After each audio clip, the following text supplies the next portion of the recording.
Hot Water History, episode 181, Wednesday night. Richard, what's going on? Nothing much, Charlie. What's going on with you? Pretty typical week so far. I got to go to see your favorite ball team, the Chicago White Sox, for the first time Ooh, this year, and they won, which was nice. that's And cool. we're seeing, I don't know what's going on tonight, but we just mentioned the Brewers. Are they beating the Cubs up Well, tonight? they played this afternoon and the Cubs won, but Oh, the so Brewers took I two out didn't. of three. Yeah, so that's exciting too, watching the Cubs choke. Been getting in a lot of Wrigley Field debates recently. What are your quick thoughts on Wrigley Field? Oh, I think it's beautiful. The amenities Really? aren't that great. I haven't been to a Cubs game in probably 15 years. So what it looks like now as the modern version of Wrigley Field, but I always thought it was beautiful. I always loved watching a game there, except that given its design, about half the seats in the lower deck have obscured vision. And the upper deck isn't that great to see a game in because there are again blocked sight lines. But in terms of watching it from So the you got a bleachers, 20, you got a 25% chance of having a good seat, is what you're saying. it's more like 60% if you count the bleachers. But Yeah. I'm trying to detach the fact that I'm a massive Chicago Cubs hater into the fact that I think it's just like a third place stadium. Like I think really, third place, wow.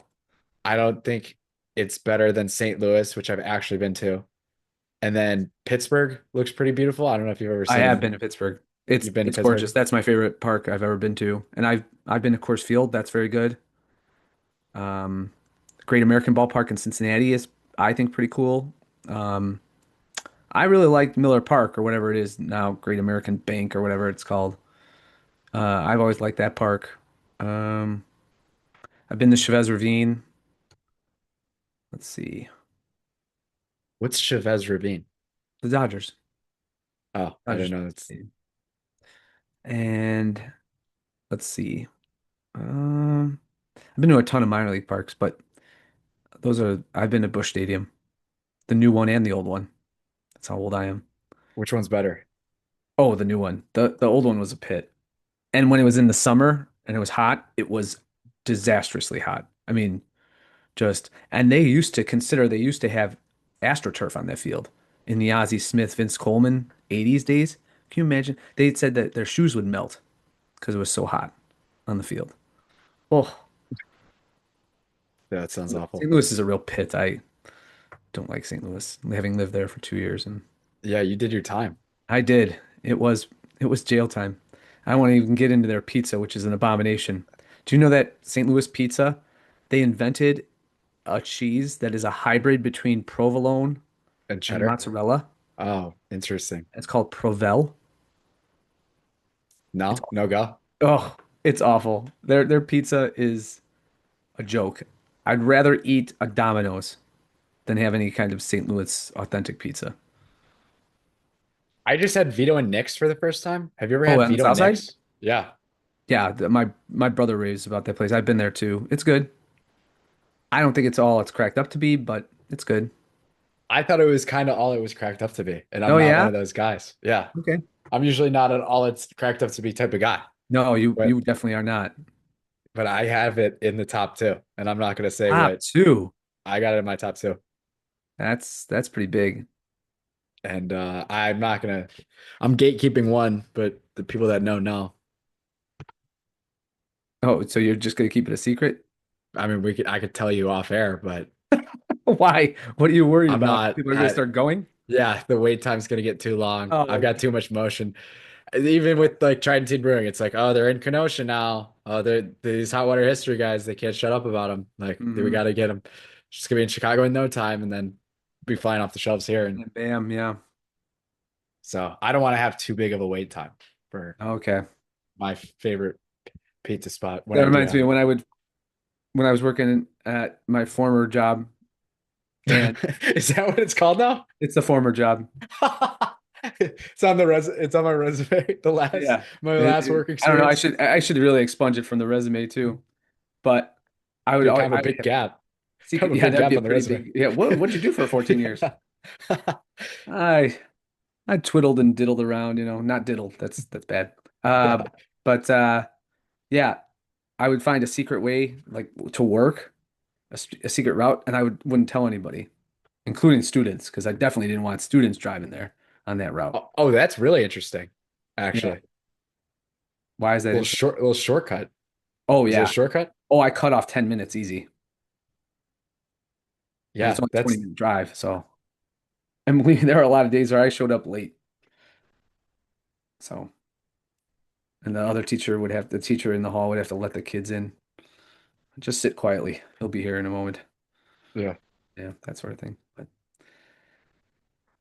Well, I know that's not what we wanted to as kind of riveting as digress. all that is, Kind of Charlie, digress for a little bit there. I feel like we could Charlie's have talked about refusal to that for an share his hour. favorite pizza place, and I'm refusing to share routes to my old job.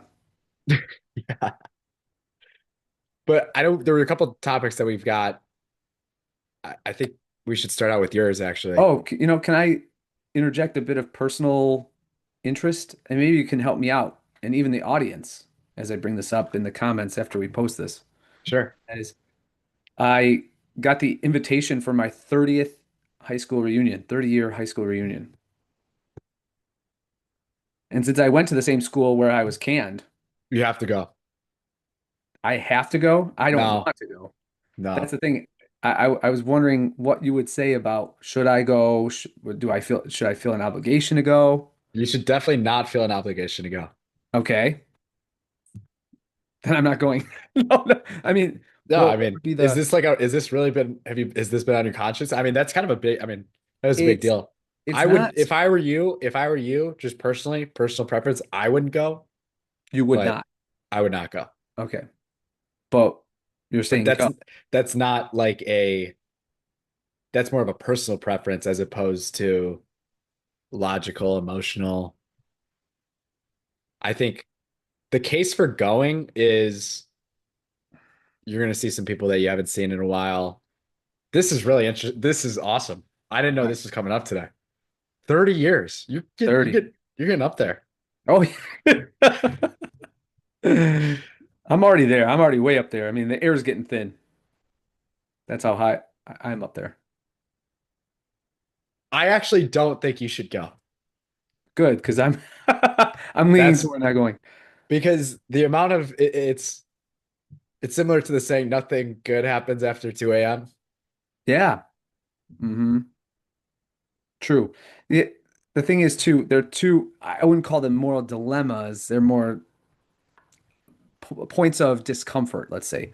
One, I suspect some of the funds that would go to the day would go to the school, or at least they'd be hitting us up to be contributors. So the school will have some sort of presence there.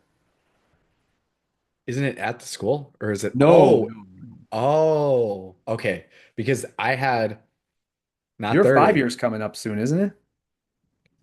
I had my 5 year. Oh, you had your 5 year. That's right. But So they combined it with, is that what they're doing for you or no? no, they're not combining with anything. It's not even at the Okay. Reset, because I thought it was similar to what my 5 year was, where they combined it with the 10 year, the 15 year, the 20 year, the 25 year, That's so lame. But and anyway, and then you went everyone was off in to the different. lawless They've been gym. doing that for years. They've been doing that since I was a student teacher there Right. And then the real high school reunion was at at a O'Sullivan's. at a bar right Yep. afterwards. Yeah. So yeah, the 5 years went over here, and then the 10 years went over there. Yeah. hmm So this is not affiliated with the There's school. You're nothing, not. from what I understand, there's nothing at the school, nor is there an event we're going to affiliate with the school. It's essentially golf and dinner.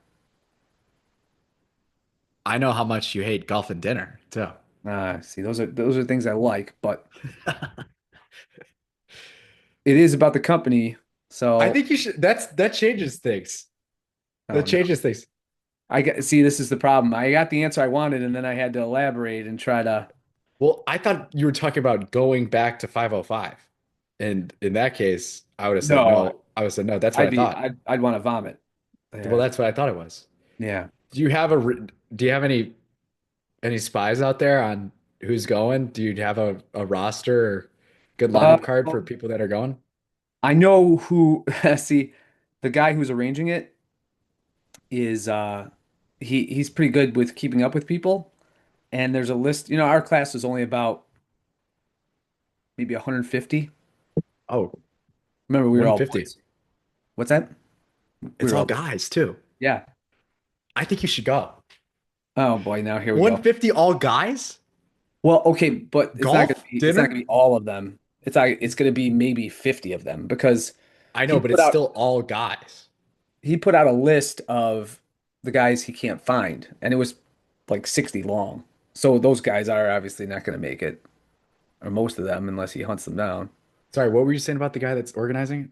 He put out a list of guys he can't find at all. Oh, that's what you were saying. That is what you were saying. So that's why I was, I mean, there are several things running through my mind on this, and that is one, I don't want any of my money going to the school.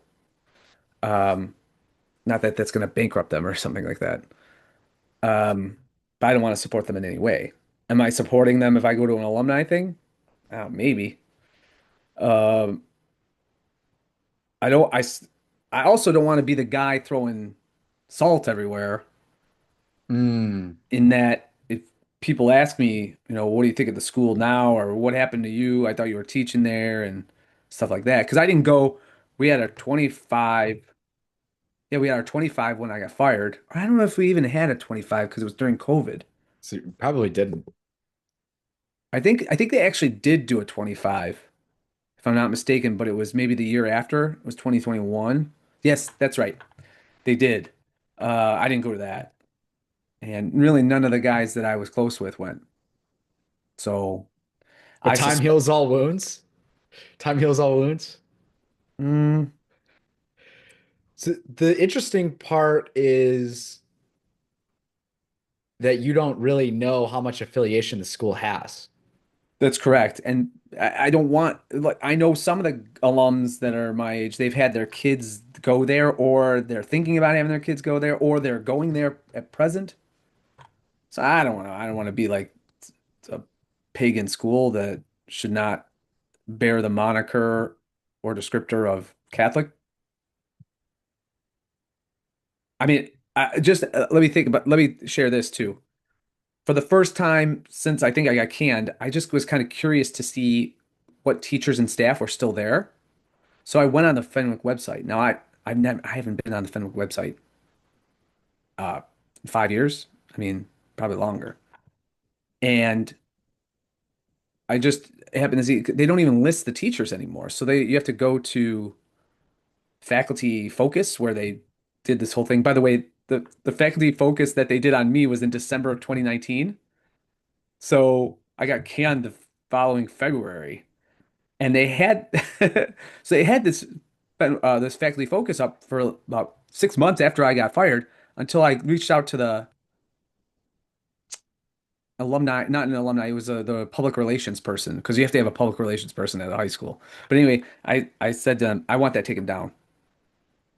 I want that off there. Take it off. And they finally acquiesced. And why would you keep up someone a faculty focus of a guy you fired? Right.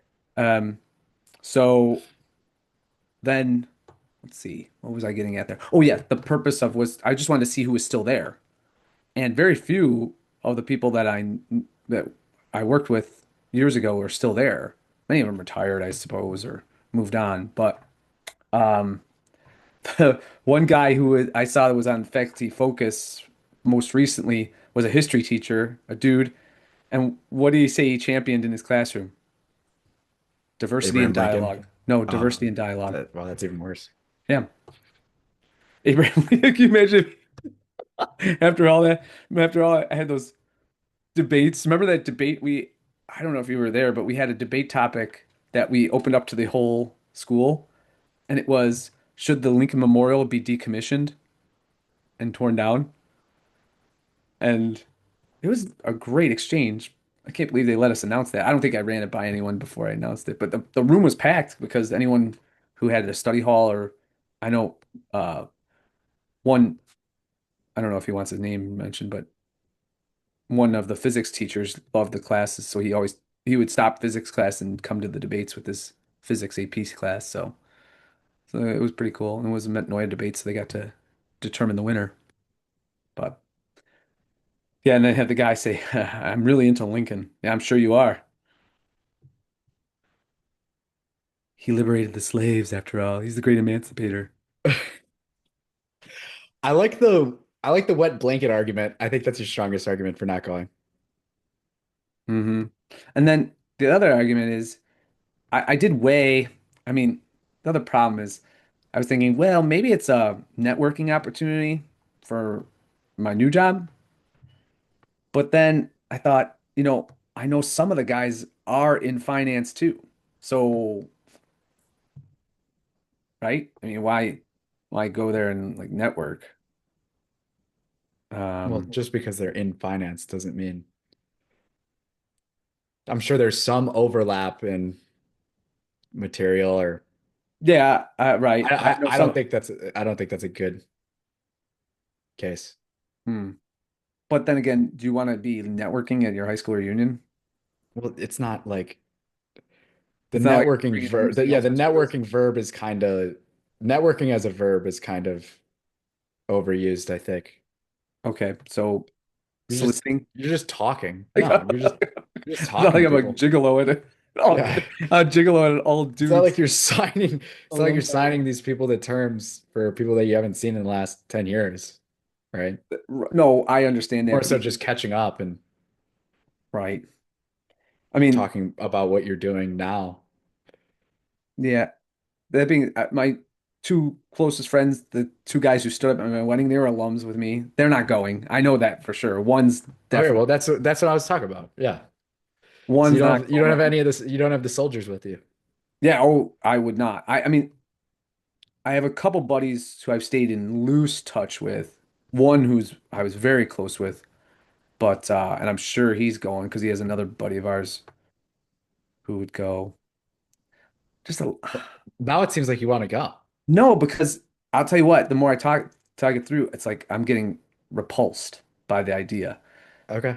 because a lot of these guys are just God bless them, but they're just suburban bougie show off. I got a new Land Rover.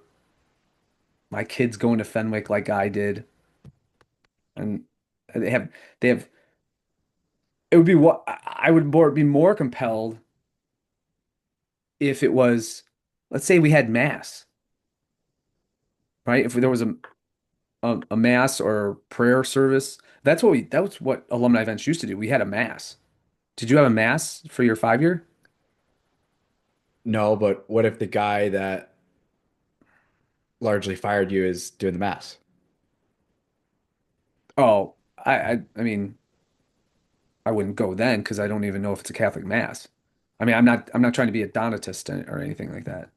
But I Well, mean, that would probably be that's probably the opening day starter for something like that. maybe. I mean, if it was an actual Catholic priest instead of a homosexualist, yeah, and a heretic. I mean, I don't know. Let's say, okay, so let's in the perfect world of worlds, just have a Latin mass or have someone who celebrates the old Dominican rite. You know, the Dominican order has its own rite We're for the mass. daydreaming now. We're daydreaming now. Daydreaming.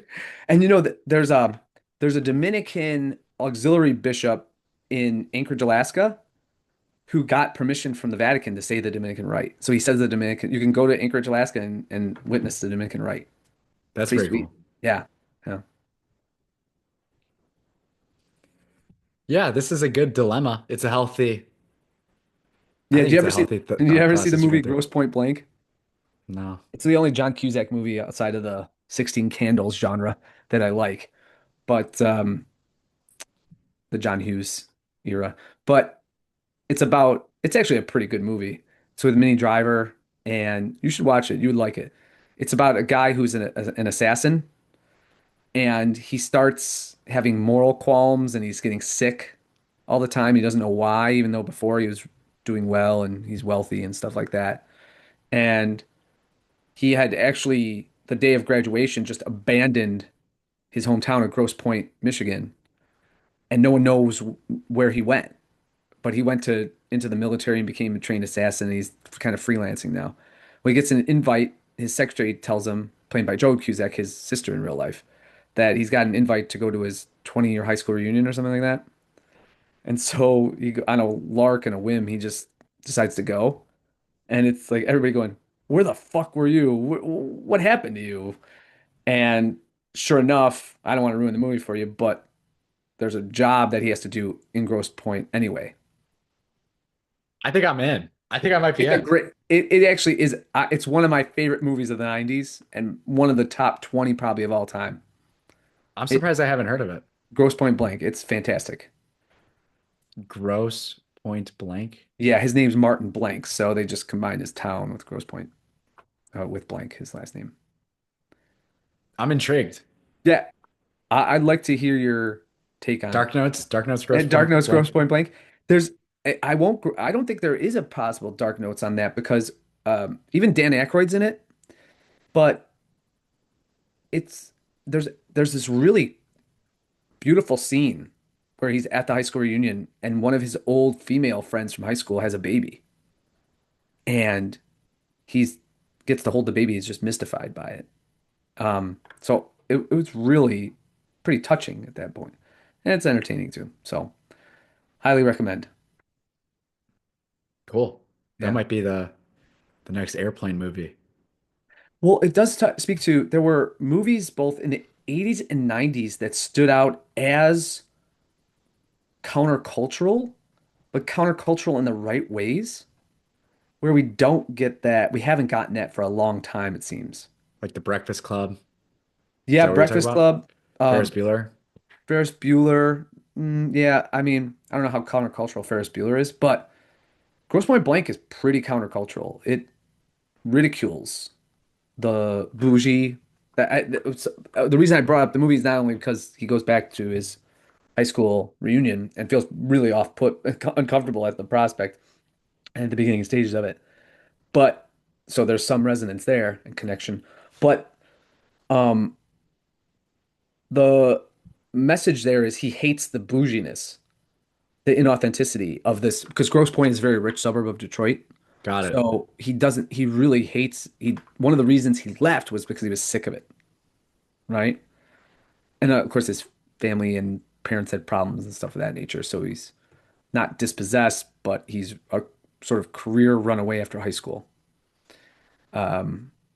So I could sympathize with dear Martin Blank on this. I was gonna say, do you think you're Martin Blank now? I'm not going to kill anyone. I've never been hired to kill anyone yet.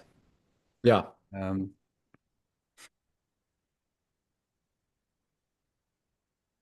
I think, yeah, I'm usually not sold. Usually I have people that pour their hearts out describing a TV show and a movie that I'm just not gonna watch, but I'm that's a good one. intrigued by I'm Yeah. intrigued by this. Yeah.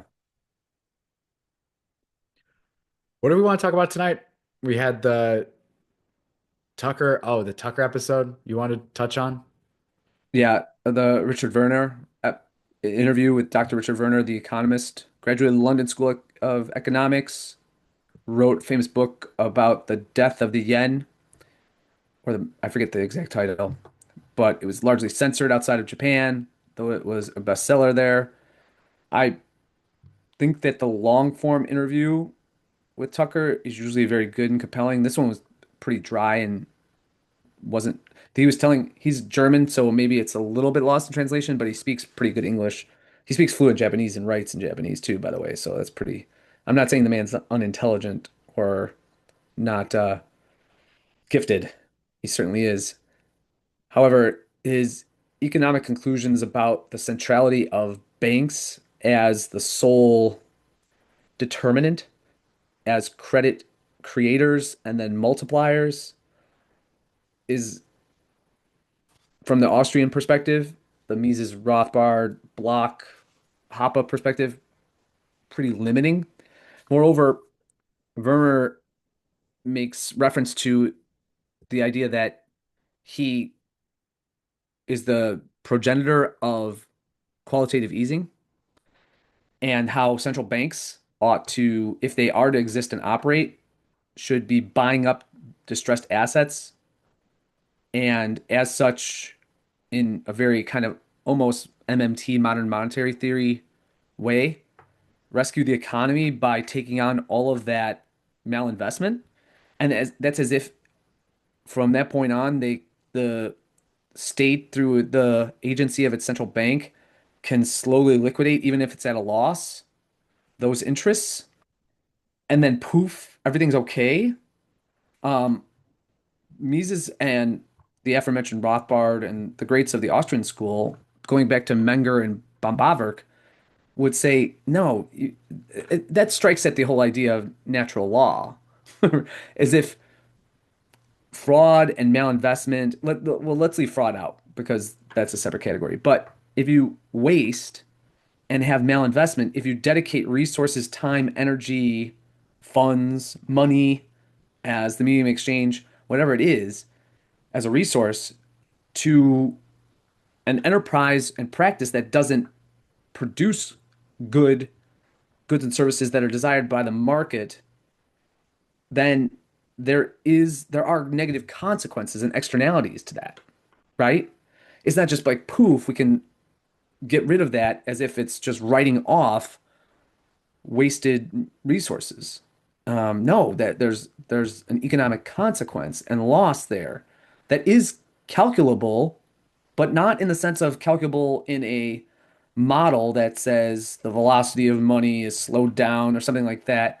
That's what the Austrian school eschewed and really proved to be, whether it was through subjective value theory or any of the other law of diminishing return, you name it, any other facets and axioms of the Austrian school that warrant consideration and should be respected. Well, you don't just get rid of waste like that. It doesn't just go poof and then there's no, as I said, negative effect. That's what that when you listen to the interview, even if you're not schooled in Austrian economics or Chicago school, if you're not a market monetarist or anything like that, even if you're not a Keynesian, whatever you're just layman. As you listen to the long form interview, you're gonna say, well, wait, you can't just get rid of like throwing out into the ether when there's waste and malinvestment. And when you do that, you if you're going to argue for that in an empirical or rational sense, it doesn't matter either one. Other than Werner's explanation that banks not putting out enough credit cause recessions, which is a weird idea, and that there's no inflationary impact whatsoever. Well, then you don't have a working business cycle theory like the Austrians do.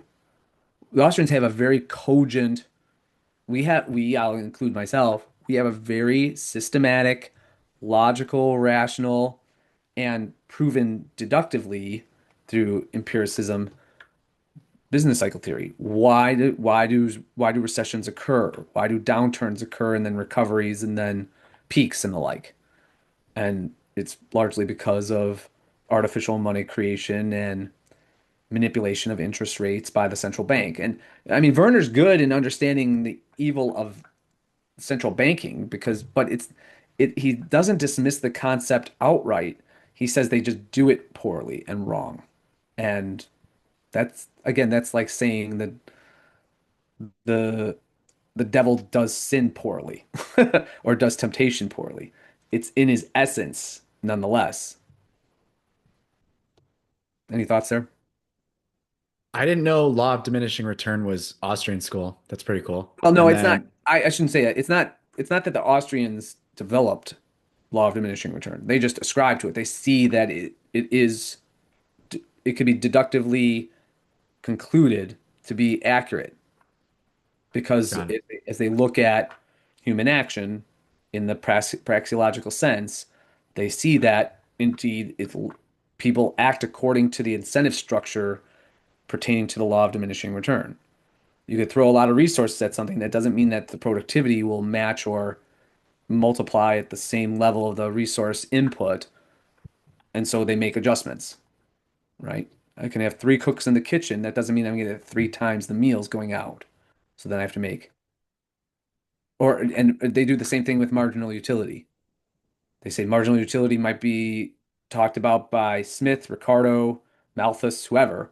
And then here's where they say this is what is apparently true to the point of near axiom being an axiom, yeah, about this. But they, like good scientists in the economic sense, they bear it out. They make rational proofs of it. And then you talked about business cycle theory there. The reason for downturns or recessions is largely due to central banking. When is it not due to central banking? Well, there okay, War? there are down to right there will be a correction, but they won't be as steep or injurious if there's not a central bank. So remember, both within anarcho-capitalism, which is the most connected and conducive social theory, and along with Austrian economics, we're not promising some sort of utopia. We're Right. rational animals with nonetheless limited foresight, um, and these conditions, the human condition, requires us to hopefully deduce and ascertain what's the best economic system, or at the very least, in an apophatic way, eliminate those that are going to be most deleterious to the human condition in what Mises calls the alleviating of the sense of an uneasiness that comes from human beings living as rational animals, understanding that they have to exist, hopefully survive and thrive in an environment of scarcity. Yeah. So, we're not promising utopia. What central banks oftentimes do, either being early or late with their manipulation of interest rates and money supply, and yes, indeed, their control of banking and credit allocation, is that they try to determine something that can't be determined other than by the price mechanisms of the market. And that's namely the price of money. How much is it in demand? How much is it not in demand?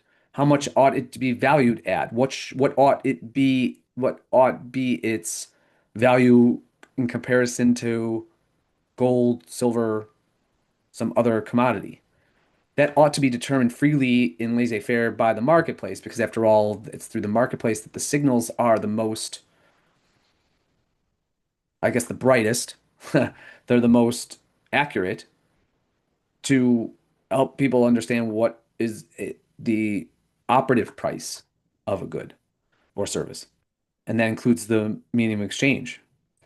Um, when there are downturns, it's caused by what we might call natural malinvestment, correct? So if in the aggregate, we as a society start allocating way too many resources or future resources in the form of what we call credit to an enterprise, you see, and that's in the end wasted, well, that creates unemployment.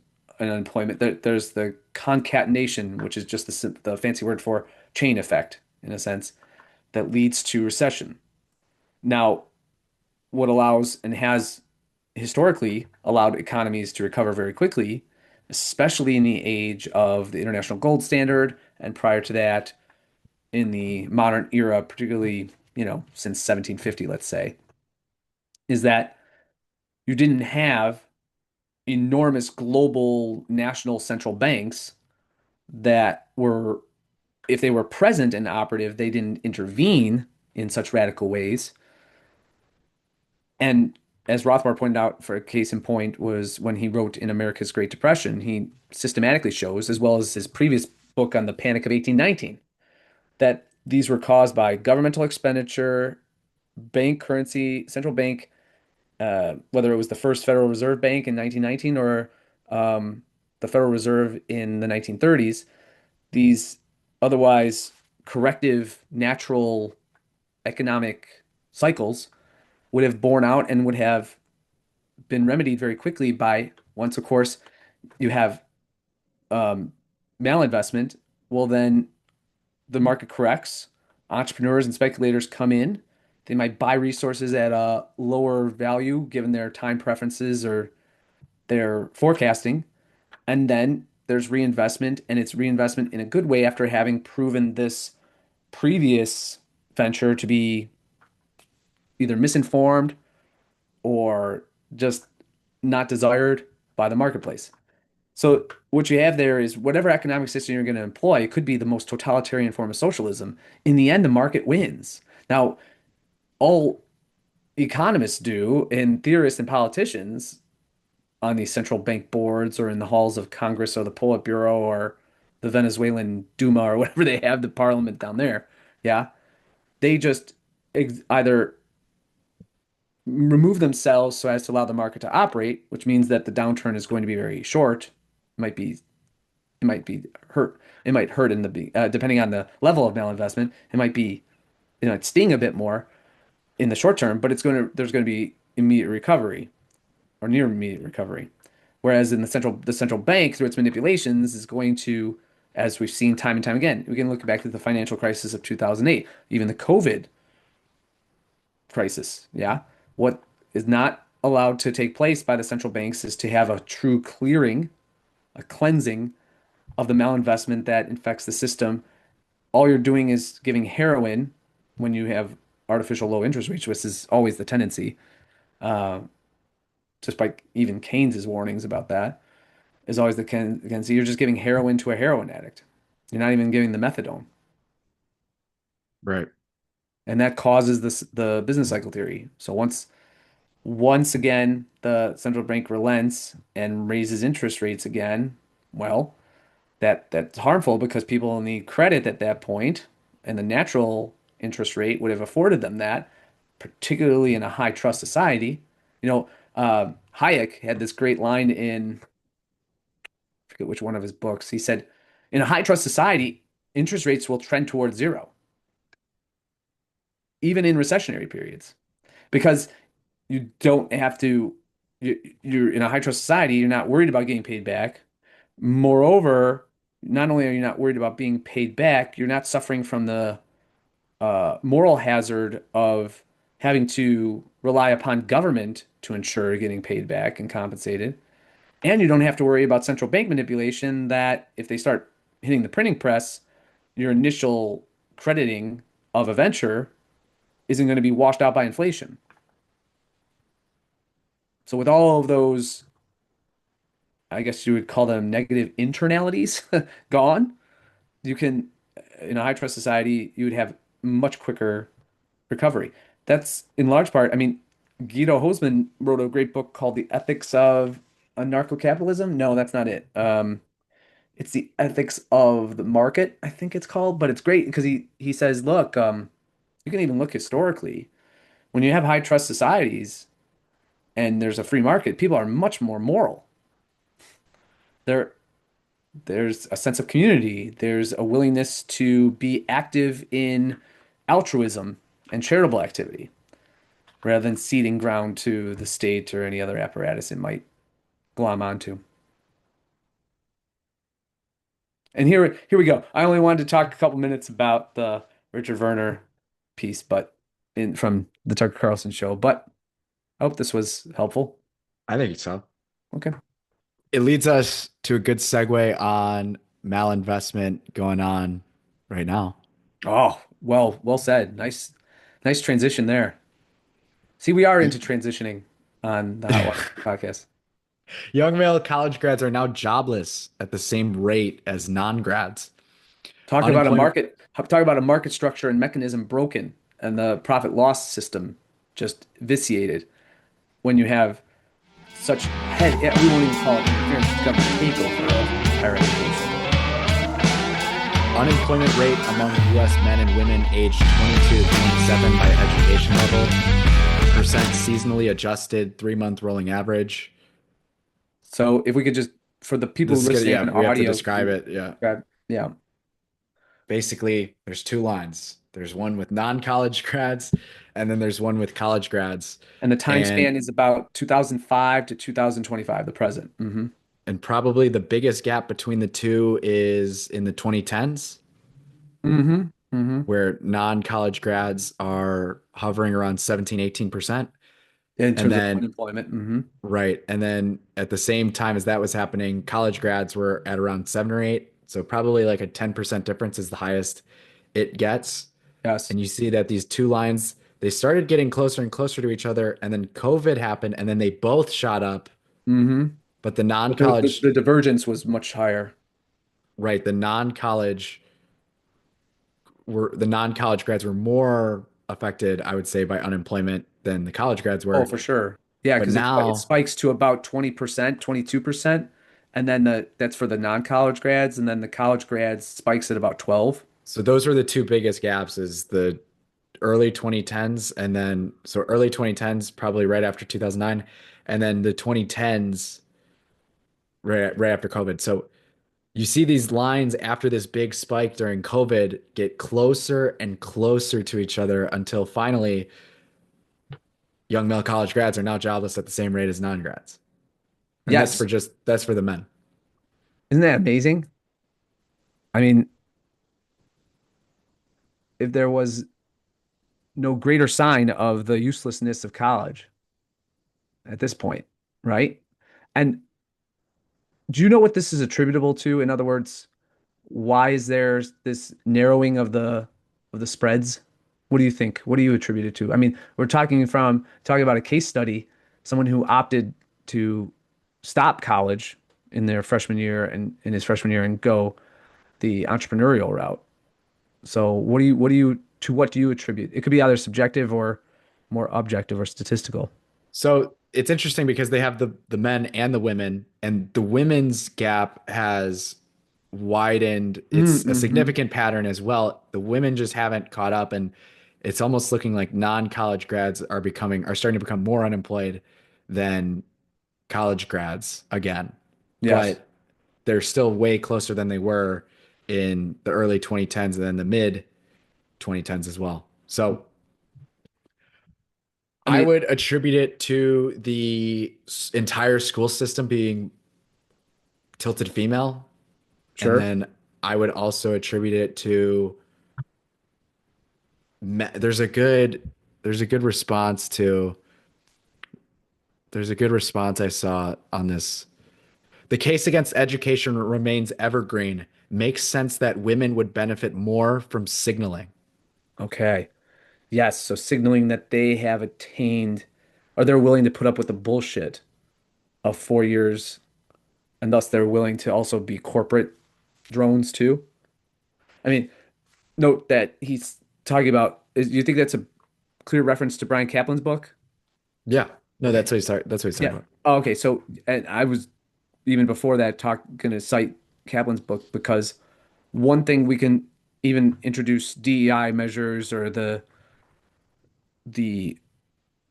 feminization of college and the like. That's all true. But I think one cause that envelops or serves is kind of an umbrella cause for all of it is one that Kaplan himself points out in the case against education. And that is, remember in the 70s, beginning in the 70s, it became illegal for companies to test intelligence quotient or IQ. So what companies started to do from the 70s onward was to simply use college as a type of basic floor quotient for is this person. It wasn't and it's been clear for decades now, employers have been saying it all the time. College doesn't prepare the individual hiree very well in the field that they ought to be to work within that field and be productive at the optimal level. So what's the purpose of going to college still? Well, it's because with the absence of an IQ test, that's all the employer has, in this case, legally to rely upon, other than initial encounters and the like, and first couple months or years of or quarters of employment. So then they hire because of that.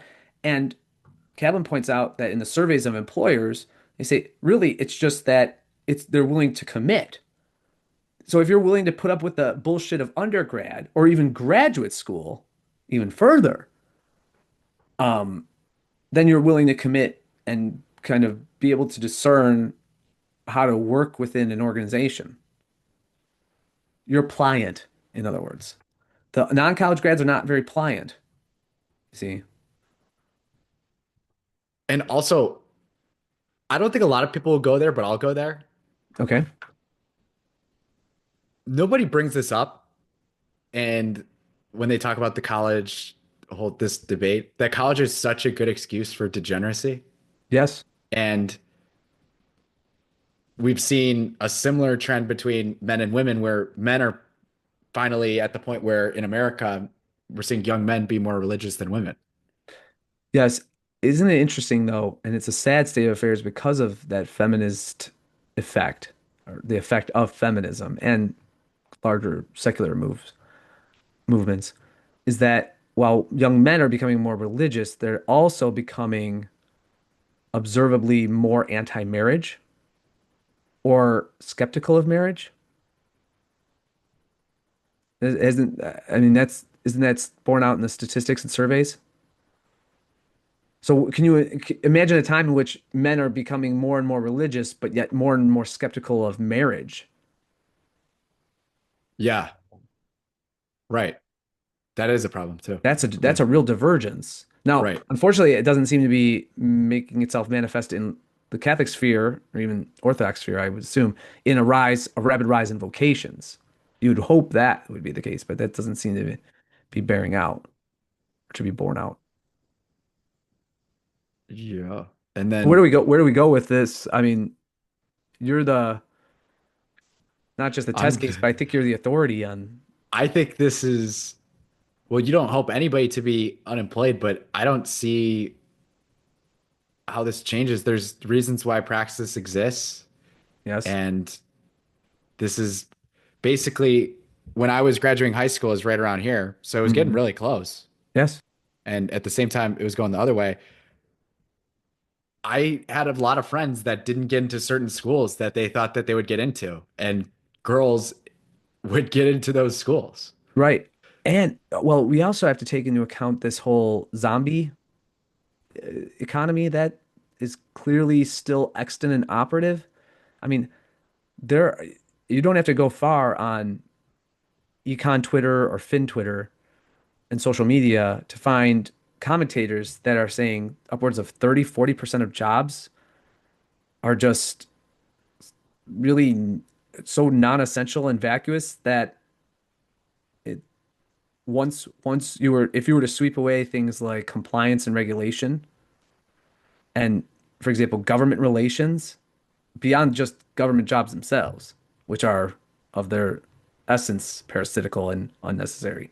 If you were just, even though those that are loosely or tangentially connected to them, yeah, if you were to wipe those away, we're talking about 40% of the workforce, especially in the white collar world.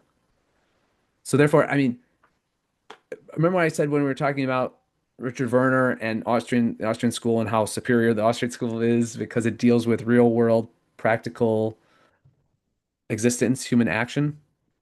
Well, I mean, the market will eventually it will come to dominate. It just can't be suppressed. Market forces can't be suppressed forever. And that was borne out whether we're talking about December of 1991, the fall of the Soviet Union, or we're talking about modern pseudo capitalism as it and crony capitalism, which is really just socialism, operative in the United States at the moment. It's going to bear out. So look out. I think those charts are showing you it bears out. And the divergence that no longer exists with men, but the divergence that is sharpening more even among women or with women, is showing how women tend to go into those zombie jobs. They're the HR representatives. They're the compliance side people. You see, you take away those things that are complete fabrications and non-market artificialities, and you're left with the plumber and the carpenter, as well as the entrepreneur and I'll even say the banker, the engineer, and those are professions all dominated by men. Right. It does feel like an economic correction. Well, it feels like, but just like every economic correction, there's a cultural component. I mean, I was thinking about the whole Sydney Sweeney controversy. There are clips now circling around that because her ads are coming out for both American Eagle and Hey Dude. There's clips on Twitter and TikTok of black girls going up to an American Eagle and saying, "Oh no, I'm not welcome here." What what are you talking about? Just because they have a hot white model advertising their jeans means they're somehow discriminating against you? I mean, it's like these people, well, I mean, we know they're looking for under every rock, nook, and cranny discrimination. That's because in of itself has become a sector of the economy. So if you eliminate that artificiality, you're eliminating a lot of their jobs. You want to talk about a town that has a lot of malinvestment as well? Cultural, social, economic, you name it. A lot of malinvestment there. Here it is. Meanwhile in Oak Park. We should go to your gay suburb now. The People segment, Meanwhile in Oak Park, brought to you by Trinity Brewing. Got Available at to Marsh Cheese Castle in Kenosha now. That's true. Getting closer. Huge. I can smell it. I can smell it. Every Wednesday journal, every Wednesday journal news carriers delivered. Over 25 years, hundreds of OP and RF kids valued their first job. In celebration of Wednesday Journal's 45th anniversary this week, we are recognizing. So this is a bit of a history piece on the Wednesday Journal. It was kind of a slow week in Oak Park. I'm not going to lie. You think? We're recognizing the contributions of our former news carriers, who for many years made sure subscribers received their papers every Wednesday.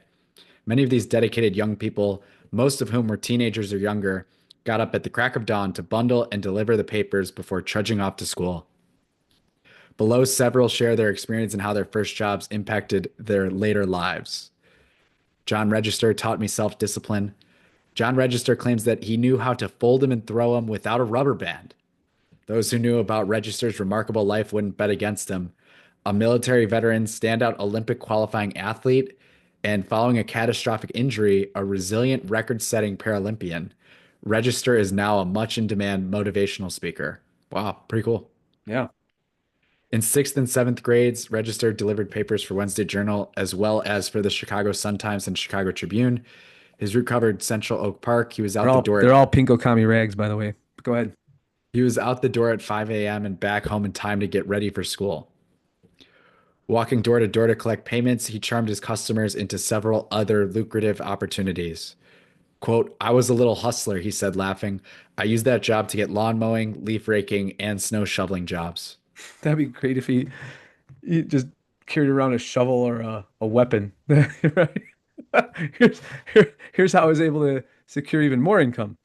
Following graduation from OPRF and the University of Arkansas, Register enlisted in the U.S. Army and served in the Persian Gulf War. While on active duty, he participated in the Army's world-class athletic program, winning 9 gold medals in the armed services competition. He qualified for the 1992 Olympic trials, but a track injury in 1994 resulted in the amputation of a leg and prevented him from participating in the 96 Olympics. Whoa, what kind of track injury requires you to amputate your leg? Did the shotgun start actually just the shotgunner hit him? You know? Ready, It set, looks like boom. he's a high jumper or sorry, long jumper or Long triple jumper, jump. yeah. So Maybe just I really could see messed up. one just blown up. Yeah. Yeah. Gosh, that's brutal. Register, here we go. Register competed in the 2000 Paralympic Games, earning a silver medal in the long jump. And he founded the U.S. Olympic Committee's Paralympic military program. This question's actually in good nature. How do they do the long jump for Paralympics? Well, they have a the, prosthetic it's leg. just the prosthetic legs? Yeah. That one seems harder than running, too. Yeah. The job throwing papers as a kid taught me the importance of getting up early and the self-discipline to compartmentalize my day, which I still do, Register said. Mark Guarino, in touch with readers. Mark Guarino was one of the journal's original carriers. He remembers getting the papers on Tuesday nights, bagging them and stuffing them into the canvas bag that he strapped across his shoulder and carried on his 2 routes in North Oak Park. Quote, I had a Walkman and was in my own little world, Guarino said. Simpler times. One of his fondest memories was the field trip to Great America that Dan Haley, then the publisher, and other journal staffers took the carriers on as a reward for their hard work. Quote, I remember piling into his car. He treated us really well, not like kids. He seemed so old at the time, but he was probably only in his 30s. I think he was just as excited to go as we all were, Guarino said, laughing. As a student at Loyola University, Guarino wrote a column and served as editor in chief on the school paper. He also delivered the papers around campus, which gave him the satisfaction of seeing people reading his work. I think about that news carrier job often. I learned a lot. So many media organizations are out of touch with their readers. It might be good for them to hand out papers so they have a better idea of how they affect their readers' lives, Guarino said.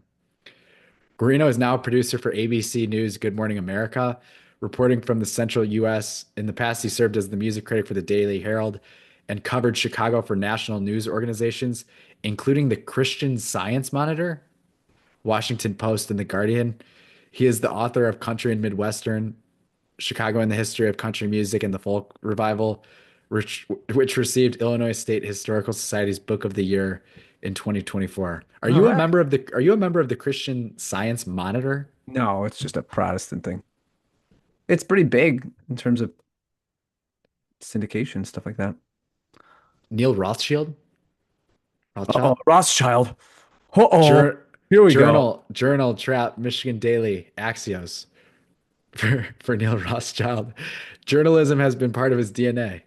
His father, Richard, was a Along with sports writer. Zionistic murder. His father, Richard, Hmm.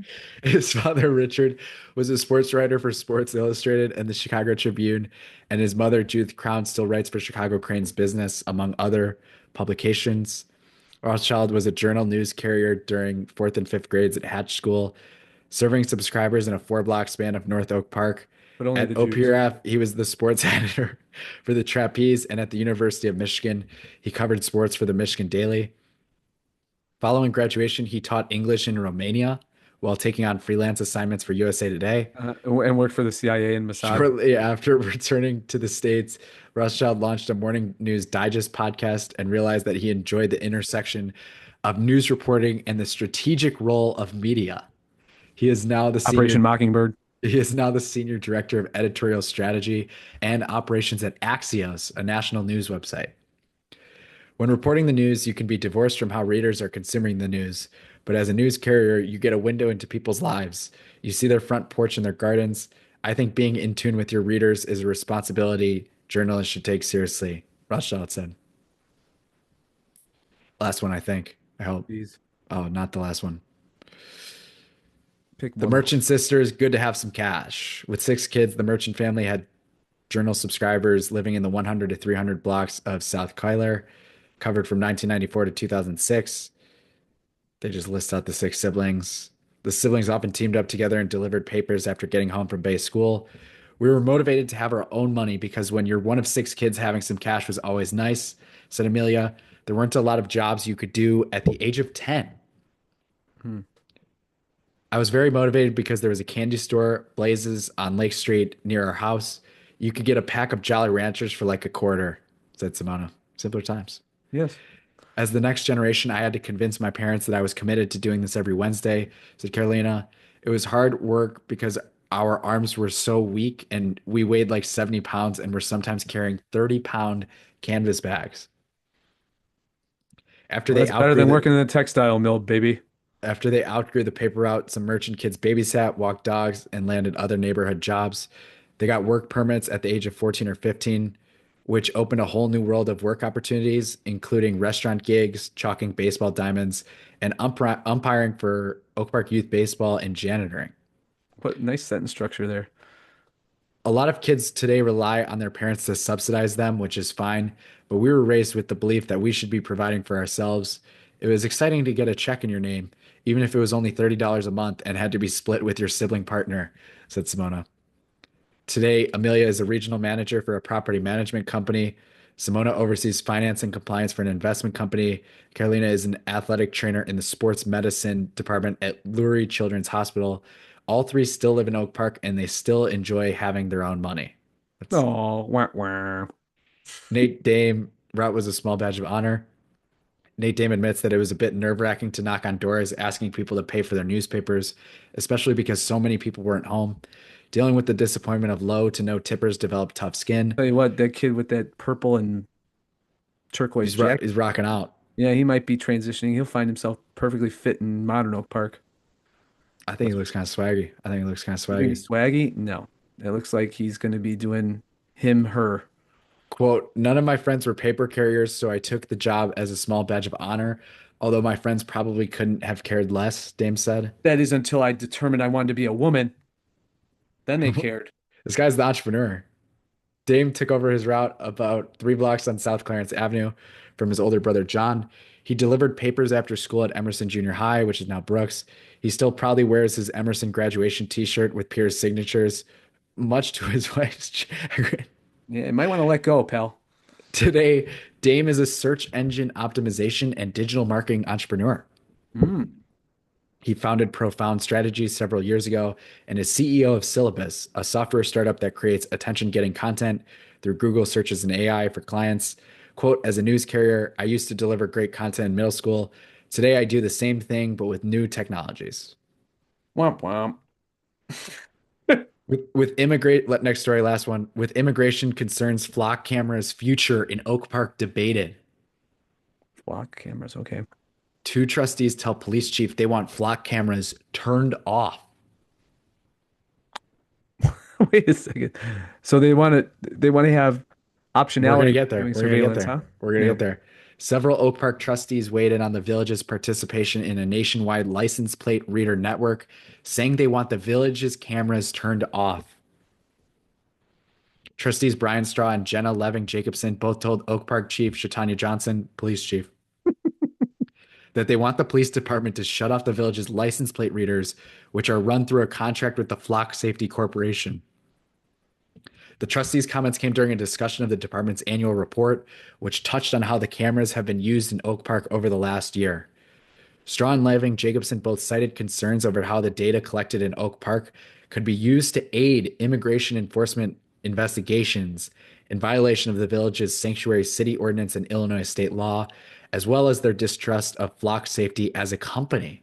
Whoa. Whoa.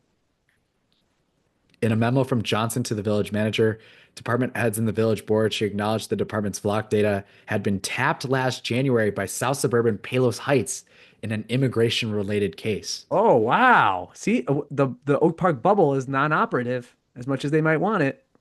And the village's Citizens Police Oversight Committee complained in a May report that it was not receiving all of the flock data it wanted from the police department and that the body wants a say in how the program will proceed. This is Mm.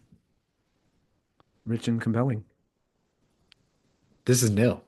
Yeah. Turn the cameras off. Quote, it would make sense to have a further conversation around flock in light of everything that has been happening nationally, not because of anything that the Oak Park Police Department has done, Strauss said. I continue to have concerns around flock, and I would like us to have a further conversation around whether there is any true accountability to be had, whether there is any true security to any of that data. And I think based on everything I've seen, I have concerns that there is not. I would like to see us turn off the flock cameras because I do know that there have been some instances where they have been useful, but I do not know that the limited data I have seen regarding their usefulness Too many outweighs qualifiers. concerns around privacy and the fact that it is now a possibility for the federal government to get access to sort of a live stream of data of who is moving through the community. Illinois state law bans license plate reader data from being used in investigations related to a person's immigration status or investigations into if a person has had an abortion. Got to protect those. Those once you've killed your child and broken the law by emigrating illegally into the country, those are people to be protected. The rest of us can go fuck off. We can have our rights violated, but man, Searches of Oak Park data on those grounds would also violate village sanctuary ordinances. oh boy.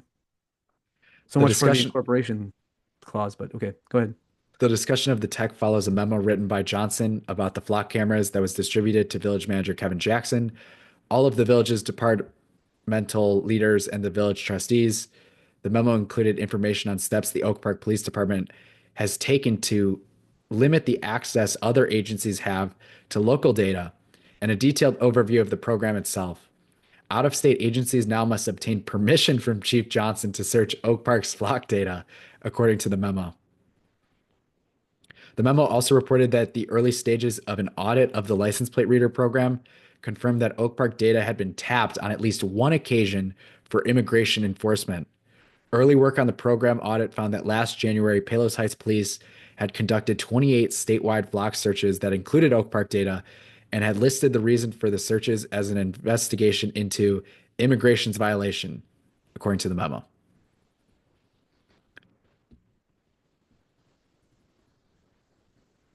The memo was drafted in the interest of transparency, village spokesperson Dan Yapchik said.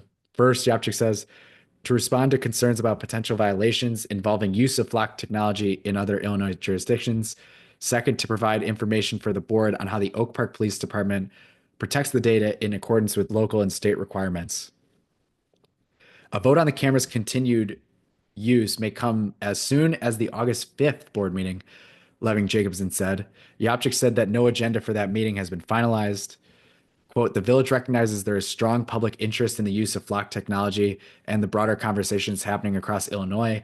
At this time, no formal decision has been made, and any future discussion or action would ultimately be at the discretion of the village board. Okay, this is getting kind of boring. Boring. But it has 8 license plate readers, 6 of which are situated within 2 blocks of the village's eastern border of Chicago. Oh, interesting. Huh? It's almost as if they're setting up cameras like it's Gaza and Israel. Right? In 2024, the company's CEO, Garrett Langley, told a podcaster that he believed the company's technology would eliminate all crime in America in 10 years. The company's technology is already in place in more than 4,000 communities. Well, he's got 9 more years. Yeah. Did he actually say that knowing that he'd have to enter the Chicago market? I don't know.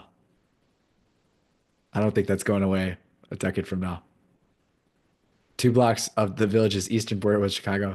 The cameras recorded images of over 400,000 vehicles in the last 30 days. Wow. That's a lot. That seems like a lot, doesn't That's a it? pretty big camera roll.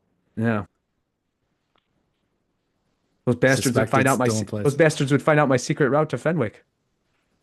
Right. The department Yeah. received 1,728 flock alerts related to suspected stolen vehicles, 81 related to suspected missing persons, and 33 related to suspected violent persons. Wow. So, but some of these, how many of these convert? Are these all true 1728 Yeah, or right. but that's still a lot. Mm-hmm. Example of this, that was the only case the report identified where flock insights led directly to arrests, but the cameras provided other information on important cases. Examples of this identified in the report include the investigation into the murder of Scott Robinson, a 34-year-old Chicago man shot and killed near the intersections of Ridgeland Avenue and Roosevelt Road last November.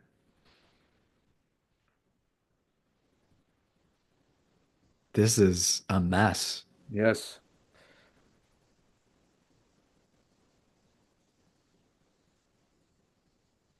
Hmm.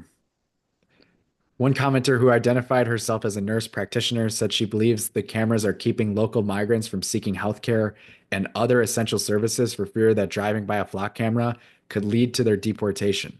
Get a bike. What can I say? You know me, I'm not in favor of the hyper surveillance totalitarian state, but come on. Leving Jacobson also works as a part-time Spanish instructor at Dominican and as a translator in medical settings. Said she's seen that play out in Oak Park. She can't support the village doing business with the company for those reasons. Yeah, but the reasons, finding kidnapped persons, right? Screw that.